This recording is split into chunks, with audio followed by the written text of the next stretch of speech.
And we're moving on to 10.3, District Annual Budget Process Priorities and Update.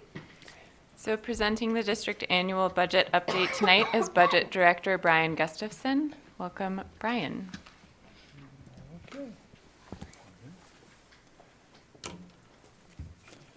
Good evening, everybody. Welcome to our new directors, and thank you all for serving. Look forward to working with you. I'm the other Brian, and excited to start jumping into the fiscal year 25 budget process. Tonight you've heard about the wrap-up of last year, right, with the audit. Dave's just spent a lot of time talking about the current budget year, right, certifying mills, confirming revenue for fiscal year 24. And I'm going to just get us started briefly on talking about our thoughts for fiscal year 25, which starts July 1st. So July 1 through June 30 is our fiscal year. And when I talk about fiscal year 25, that's just, we're thinking ahead to June of that year, and that's kind of the typical vernacular there. So as we have started into this, we always kind of have to go back to the basics, right, and make sure that our budget is aligned with the budget priorities in the strategic plan. So focusing on literacy, graduating with options, and mental health and belonging. Okay, those are going to be core tenets of the budget as we go into fiscal year 25, as they are this year. Additionally, we're going to have serious consideration for some big hitters, right? Evaluating declining enrollment.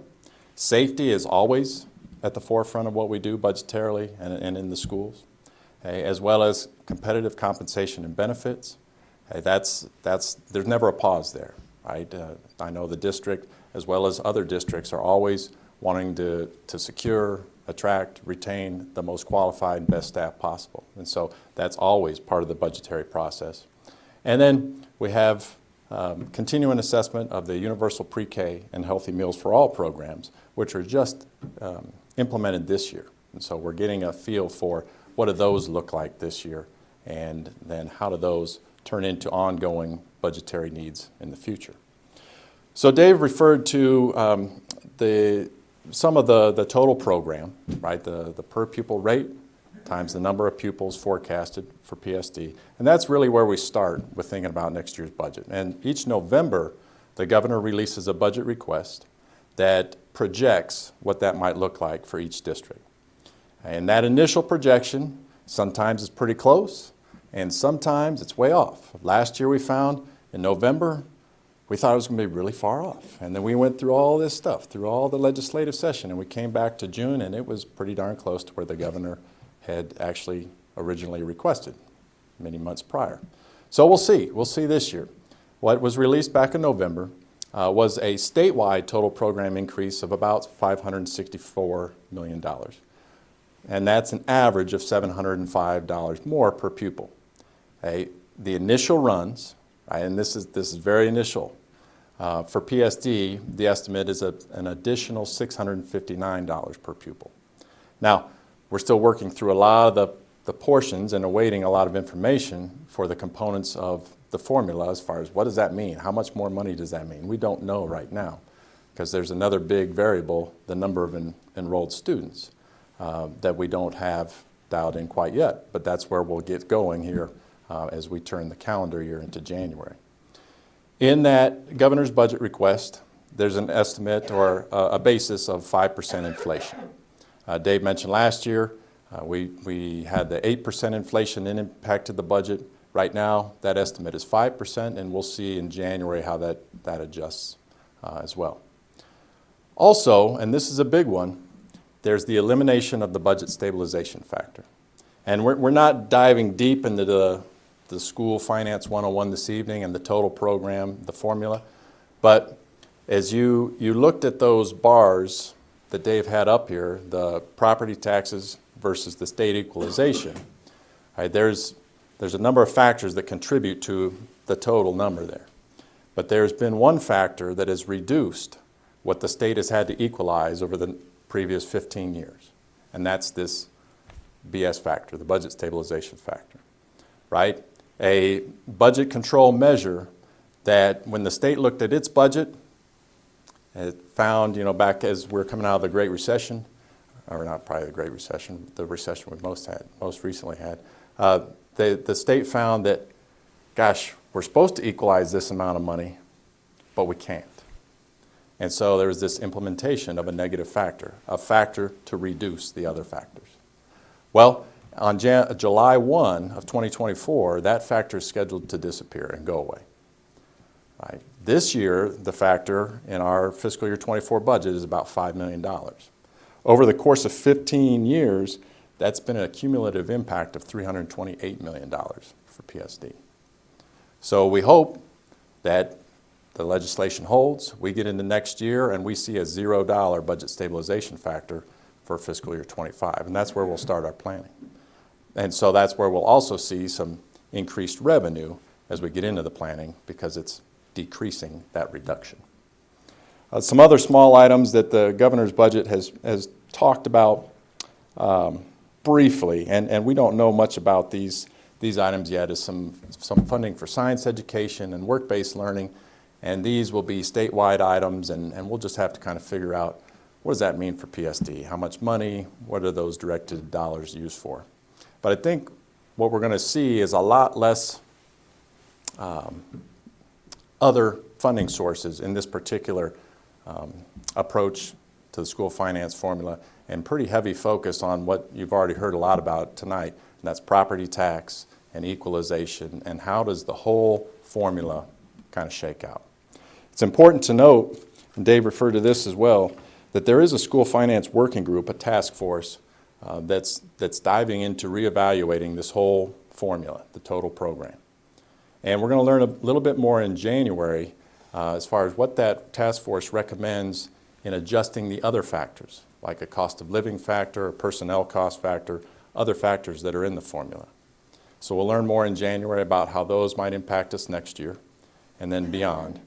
And then a year from January, that same task force is to release a report on what would it take for schools in Colorado to provide an equitable education for all students.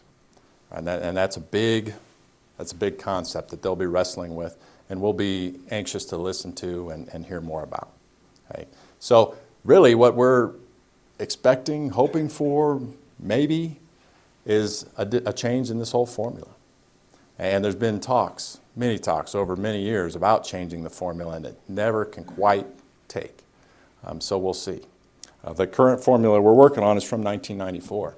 And as Dave talked about, it's designed to collect property tax, and really at that time it was designed basically around property taxes, without that thought of how else will the state fund and make districts whole. So it's a model that folks continue and the legislature continues to wrestle with. So we've got that initial estimate on the per pupil rate, maybe another $659 per pupil. But we also have to think about and start planning for, what do the enrollment numbers look like throughout our schools. Right. The initial projections, and these projections were based on the projected enrollments coming into this year. I'll come back to that a little bit.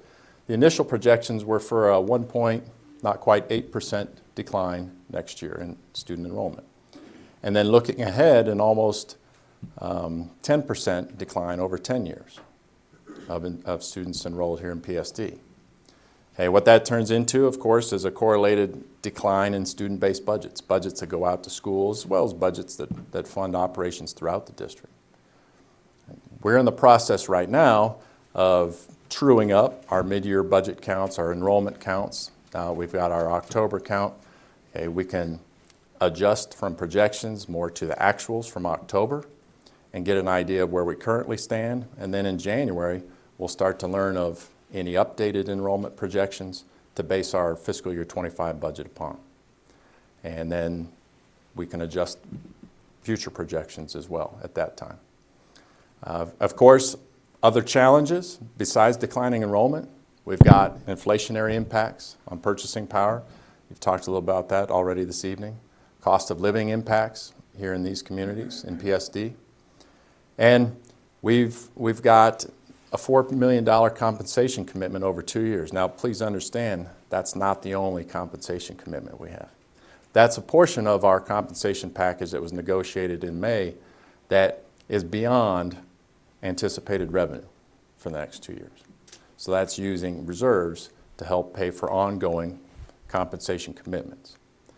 And so to get that back to true in a couple years, we have to do or implement probably one of or a combination of three things. We have to increase students above expenditures or above projects.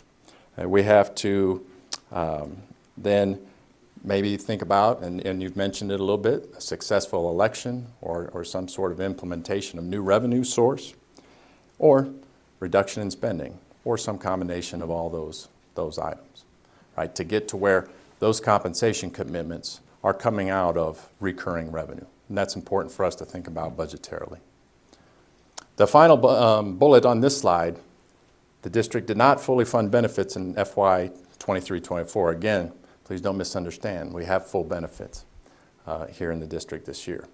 We had about a 6% premium increase. And so instead of the district being able to fund that entire 6%, we're able to fund 3% of that out of our Fund E, or our benefits fund. Okay, and then 3% of the remaining premiums were passed on to staff members in increased premiums. And so that's also something that we have to monitor annually. And as I think we probably all are familiar with, health care, dental care, vision care, all of those things continue to rise. Those costs of those benefits are constantly changing and increasing. Continuing on with some of the challenges that we know we're going to be wrestling with in this next budget year is the thought of the expansion of that declining enrollment impact, and that's the empty seats in district-wide schools. As many as 1,500 to 3,000 elementary school seats without potentially the students to fill them. And if you take a look at the optimal student enrollment numbers at elementary school buildings, that could mean 3 to 6 fully enrolled elementary schools. And I'll touch briefly on those optimal numbers that have been in place for a few years here shortly. And when looking at middle school, secondary seats, as many as 1,500 of those empty here in the next year, without, again, students to fill them. So that might be about 2 fully enrolled middle schools. So again, I think what this is certainly having Dave and I think about consistently is the ability for a budget to be agile and flexible, and we're definitely going to have some forward thinking as always, but really be able to pivot and do some different things. There's going to be some different approaches, changes that are going to impact our budgeting process. Continuing on, just on those enrollment challenges, really our target enrollments are approximately that 400 students or greater number at the elementary school level. That's really to optimize the number of staff, the number of students, the specials that are offered, the class offerings, those kinds of things. And then at the middle school, that 700 student level. And similarly, what can be offered efficiently, what can be staffed efficiently to maximize the use of the dollars. And those have been levels that have over the years kind of fallen into that realm of that's really the sweet spot here. So with those challenges, we have to think about other challenges and how we're going to address those budgetarily, whether that's exploring boundary changes, school consolidations, or even thinking about relocating certain programs or placing programs differently throughout various buildings. So again, back to thinking budget, that's going to force us to be pretty nimble and think about doing things differently or maybe in various ways throughout our budget differently in the future here. So big picture, and I know this is hard to see on the screen, this timeline. This is our budget process timeline, and it's important to start at the end and work backwards. Really, the big picture, the end, is June 30th, we have to have adopted a budget for Poudre School District. Okay, that's by law, and we need to have that done by June 30th. So working backwards, right, there are going to be a lot of pieces moving, components feeding that ultimate adoption. Things like negotiations to be concluded in May, hopefully, and that will help determine a lot of how we're spending money, a lot of how we're compensating folks. That process has just begun here in December and will be ongoing. And we'll keep backing that up into April, March, where we'll be working on departmental budgets, school budgets based on student counts, and how we can make those more efficient, working with different groups like the budget design team, budget advisory committee, compensation committee out of negotiations, working on getting our best thinking on how we adjust the budget to be ready for fiscal year 25.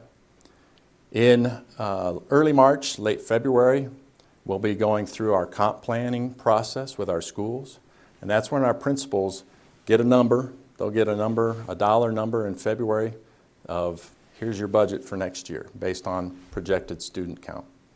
And they'll work through how to staff their budget based on that number. And so we'll be going through the process of looking to those over in February and March.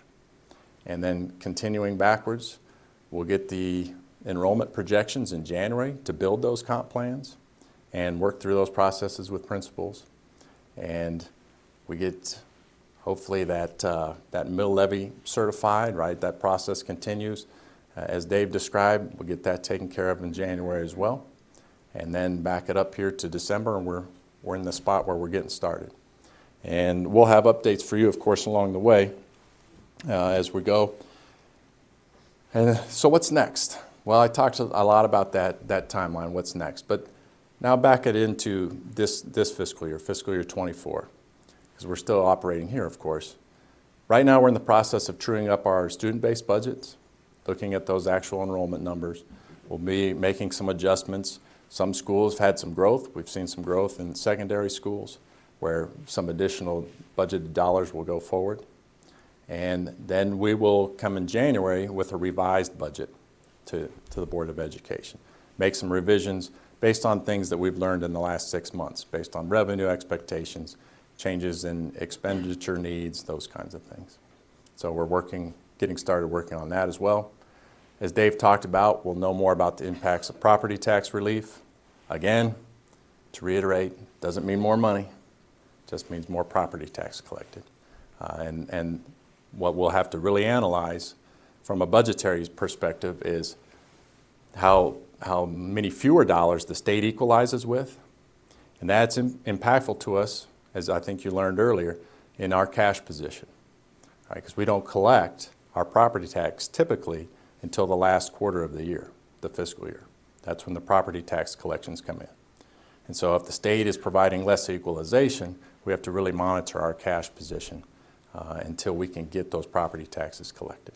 So that's a big thing on our radar right now. And then starting in and continuing our multi-year projections to not only look at 25, but the fiscal years that are beyond.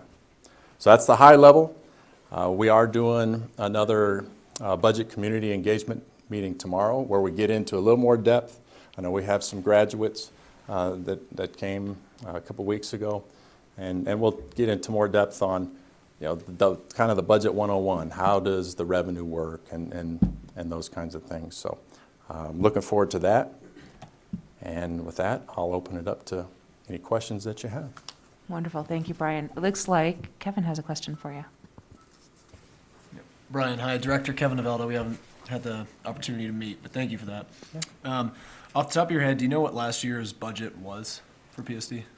Our general fund was probably in the $375 million. That's what I had. And you said the number from the budget stabilization factor from the state delta was $328 million over the years. Is that correct? Over 15. 15. Yeah.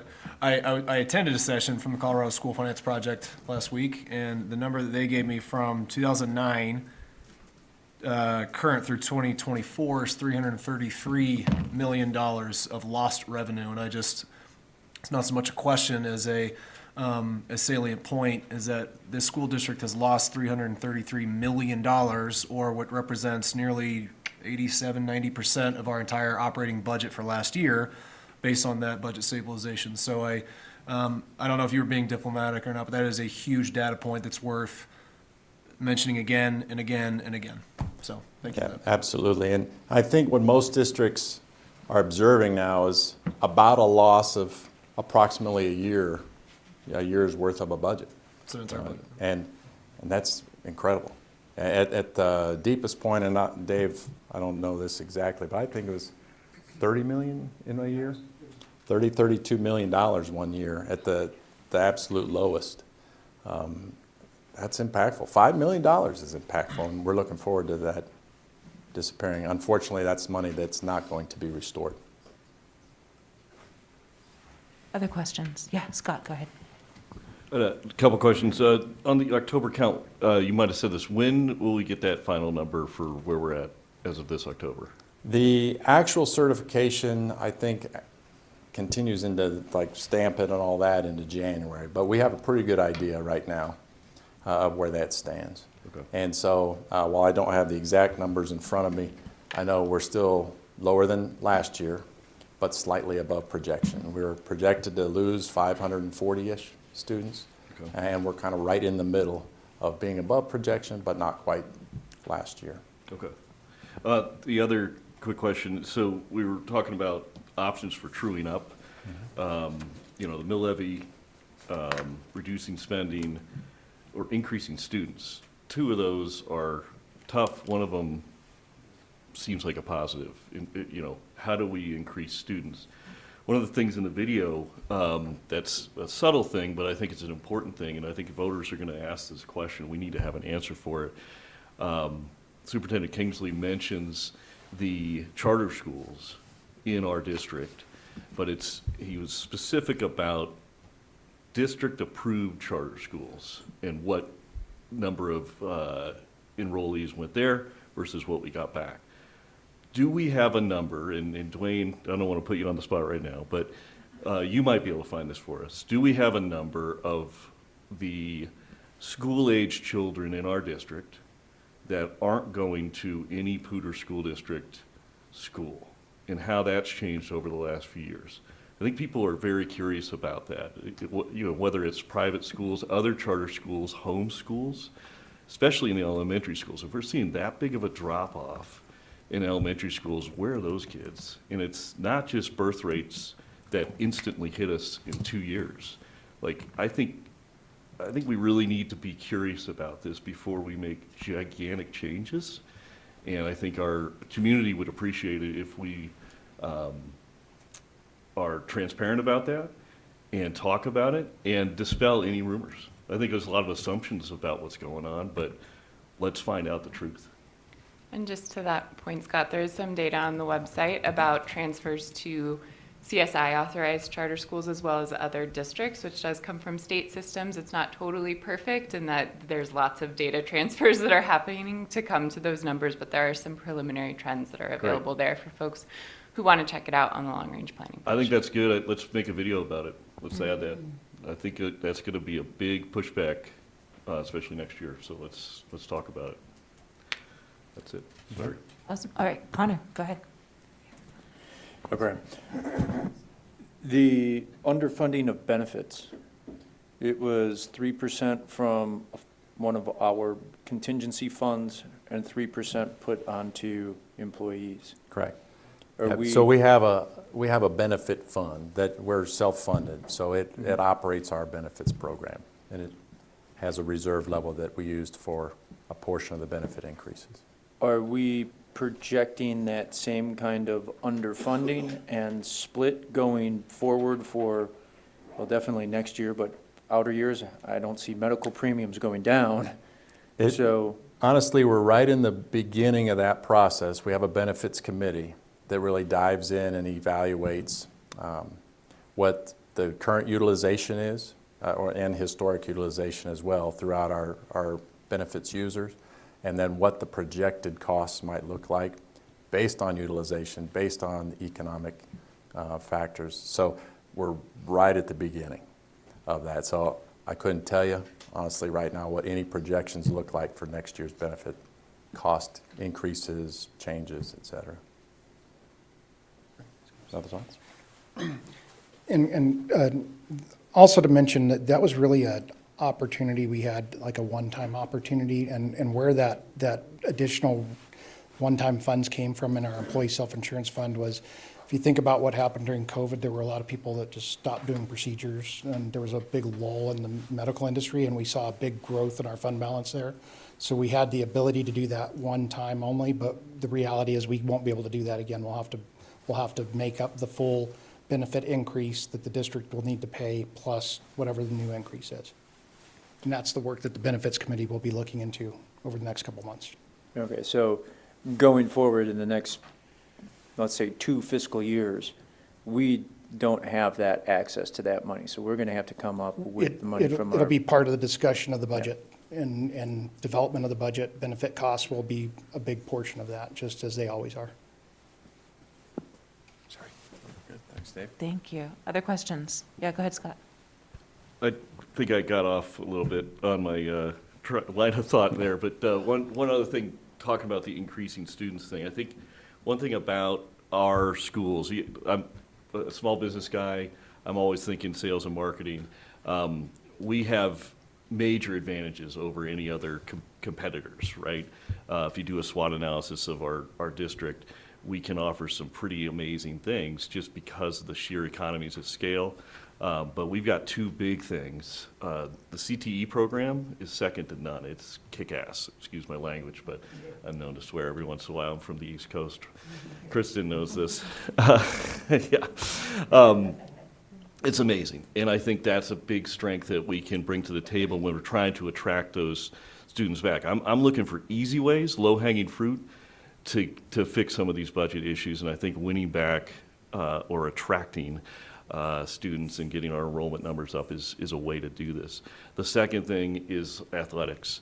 These little charter schools or private schools can't offer the level, and frankly, I don't know the right word, but basically, to be a part of and represent your school at the state championships, things like that. We saw what Fossil did. There's a pride thing that goes with that, and to be able to offer that, I think, is a really a big advantage that we need to sell. And I think you can help sell and communicate that to the community, because it's all about marketing these days. And I think those 2 things can really help us, win hearts and minds and bring them to our schools. So I just want to kind of end it on a positive, because I think we have a lot to offer in this district. Don't forget marching band. See?